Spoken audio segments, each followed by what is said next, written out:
সমুদ্রের বুক চিরে সাদা ফেনা তুলে ঝড়ের বেগে এগিয়ে যাচ্ছে ৩টি ইরানি স্পিডবোট।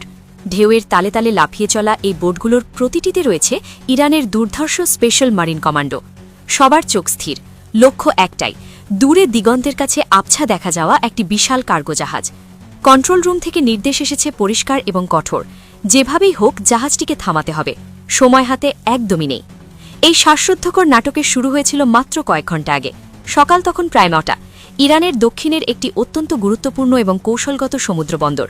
চারপাশে সবকিছুই ছিল স্বাভাবিক। কিছু জাহাজ নোঙর ফেলছে, কিছু জাহাজ পণ্য বোঝাই করে গন্তব্যে রওনা দিচ্ছে। শ্রমিকদের কর্মব্যস্ততায় বন্দর এলাকা সরগরম।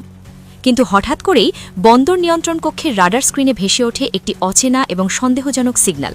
স্ক্রিনে দেখা যায় একটি ছোট মাছ ধরার নৌকা বা ফিশিং বোট অত্যন্ত সংবেদনশীল এবং নিষিদ্ধ এলাকায় ঢুকে পড়েছে। প্রথমে কর্মকর্তারা ভেবেছিলেন হয়তো পথ ভুল করা কোনো জেলে নৌকা, কিন্তু অভিজ্ঞ রাডার অপারেটরদের মনে খটকা লাগে। এই এলাকায় মাছ ধরা সম্পূর্ণ নিষিদ্ধ এবং কড়া পাহারার মধ্যে থাকে। তাহলে এই নৌকাটি এখানে কি করছে? পরিস্থিতি আরও ঘোলাটে হয়ে ওঠে যখন রাডারে ধরা পড়ে সমুদ্রের ওপর কয়েক কিলোমিটার উচ্চতায় চক্কর দিচ্ছে দুটি রহস্যময় ড্রোন। একটি গুরুত্বপূর্ণ সামরিক বন্দরের এত কাছে ড্রোন ওড়ানো কোনোভাবেই স্বাভাবিক ঘটনা নয়। তখনই হাইকমান্ড সিদ্ধান্ত নেয় বিষয়টিকে আর হালকাভাবে নেওয়ার সুযোগ নেই।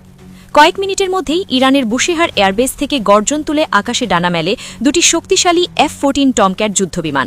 চোখের পলকে তারা সন্দেহজনক এলাকায় পৌঁছে যায়, কিন্তু সেখানে গিয়ে পাইলটরা যা দেখলেন তাতে তাদের চোখ কপালে ওঠার জোগাড়। আকাশে তখন চক্কর দিচ্ছে আরও দুটি আধুনিক এবং অজ্ঞাত যুদ্ধবিমান। সবচেয়ে বড় সমস্যা হল বিমানগুলোর গায়ে কোনো দেশের নাম বা পতাকা নেই, তাদের পরিচয় শনাক্ত করা যাচ্ছে না। পরিস্থিতি নিয়ন্ত্রণের বাইরে চলে যাচ্ছে আজ করে ইরান তাদের কঠোর সামরিক সক্ষমতা থাকা সত্ত্বেও চরম সংযম দেখিয়েছে। তবে তারা বিশ্বকে স্পষ্ট বার্তা দিয়েছে, ভবিষ্যতে যদি আবার এমন অনধিকার প্রবেশ বা উস্কানোমূলক ঘটনা ঘটে তবে আর কোনো ছাড় দেওয়া হবে না। আজও প্রশ্ন রয়ে গেছে, কার ছিল এই যুদ্ধবিমান ও জাহাজ? ইসরায়েল, আমেরিকা নাকি অন্য কেউ? এই নীরবতার আড়ালে কি মধ্যপ্রাচ্যের নতুন কোনো যুদ্ধের ছক কষা হচ্ছে?